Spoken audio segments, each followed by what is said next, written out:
Like the 2020 strike season has finally arrived in the mining sector in South Africa.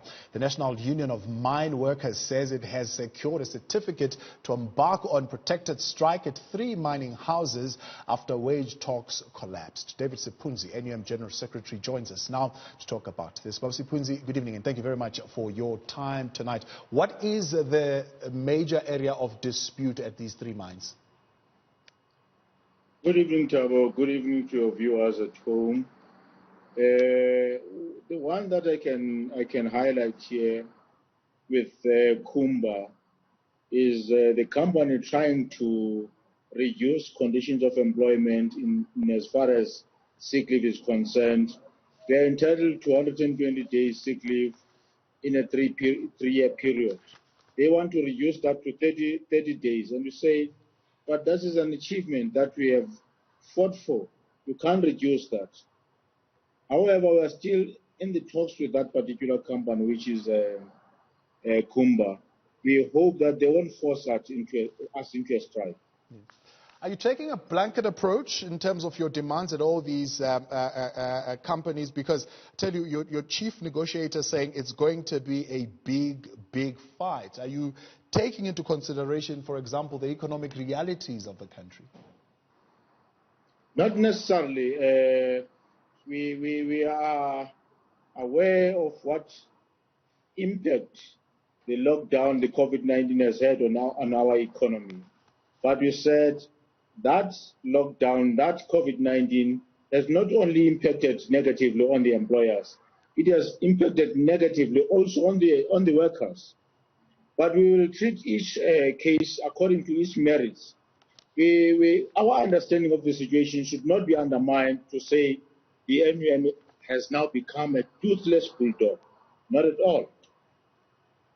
Petro Diamonds, for example, you're saying you're demanding a monthly wage hike of 1,000 across the board. What does that mean in terms of the percentage terms? Well, in terms of the percentage terms, if we were going to talk percentages, maybe would say 50%, and people might think that 50% is a huge hike, but it's 50% of what? Remember that we're still struggling to close the apartheid wage gap here. But in doing that, we are cognizant of the fact that you can't just change the situation in South Africa overnight. It's unfortunate that the employers don't want to understand that. However, 1,000 rand is nothing compared to what the apartheid gap is at the current moment. That is what we want to close.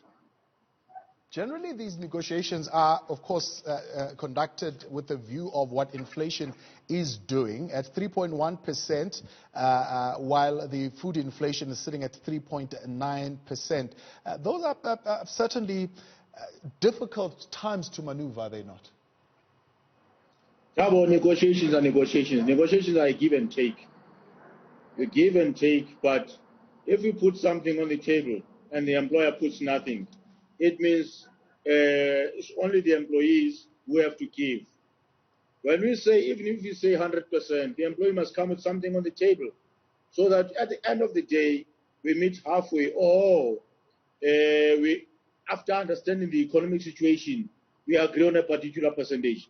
But when companies just begin by saying 0% increase or 4% increase, it means they want to settle at 0%. Let's look at Exxaro. I mean, that's one who probably you're the closest. You're demanding a 7.5%, while the company has tabled a 5%. How much more are you willing to give and take there? We are not far apart with that company.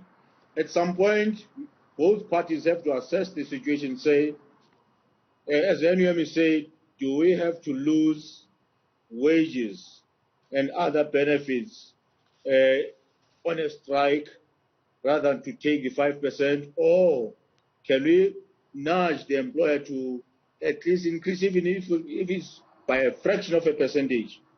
But we believe that these employers are just playing games here. They can afford what we demand, but as I said to you, Thabo, negotiations are negotiations. At some point in time, we have to look at all what you call factors and say, well, we have pushed enough. After all, we take mandate from our members. If our members say this is enough, we will listen to them. But if they say push on, we will do what our members say. So you've got certificates of non-resolution at all those 3 mines. Have you served notice to go on strike on any of them? Not yet, not yet. We are still consulting with our members. We hope we won't be pushed into a strike because the strike is not going to benefit either of these 2 parties. The employers are going to lose, the members are going to lose. But that is the only weapon we have.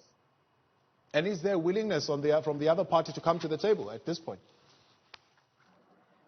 Well, we have not detected any willingness on the part of the employer to come to the party.